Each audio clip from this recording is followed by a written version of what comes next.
Understanding slow to start in English. Hello and welcome to our English learning channel.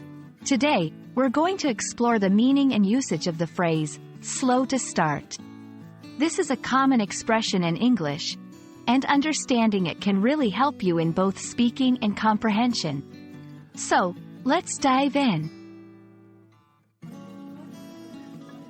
Slow to start is an idiomatic expression used to describe a situation, process, or person that takes time to gain momentum or effectiveness. It's often used in contexts where something doesn't show its full potential immediately. For example, if a car takes a while to speed up, you might say it's slow to start. Personal context. In a personal context, slow to start can describe someone who takes time to get going in the morning or someone who is initially hesitant in new situations. It's not necessarily negative, it might just indicate a need for more time to adjust. Professional context.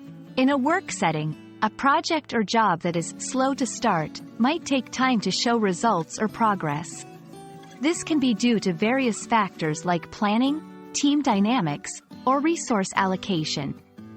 Technological context. For gadgets and machines, being slow to start means taking time to reach optimal functioning.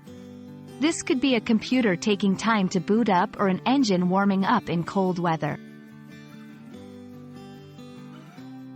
It's important to note that slow to start does not always imply a negative outcome. It simply indicates a slower initiation phase. Also, it should not be confused with laziness or incompetence. It's more about pace and initial momentum. 1. The new coffee shop was slow to start, but now it's always crowded. 2. I'm a bit slow to start in the mornings until I have my first cup of coffee. 3. Our team's project was slow to start, but we eventually met all our milestones. I hope this video has helped you understand the meaning and use of slow to start.